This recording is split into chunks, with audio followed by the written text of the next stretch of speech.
یه بچه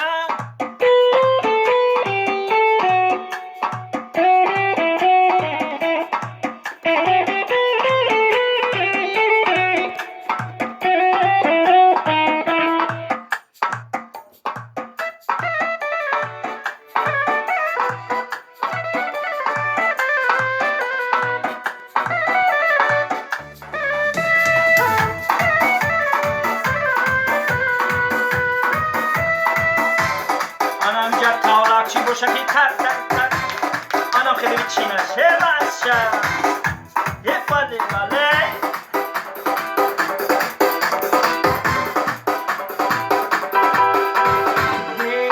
امشب با قیصای دلم گوش میکنی فردا مرا چون قیصه فراموش میکنی امشب با قیصای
با قیصای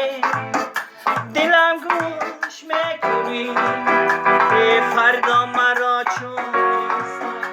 فراموش میکنی امشب با قیصای دلم گوش میکنی فردا مرا چون فراموش میکنی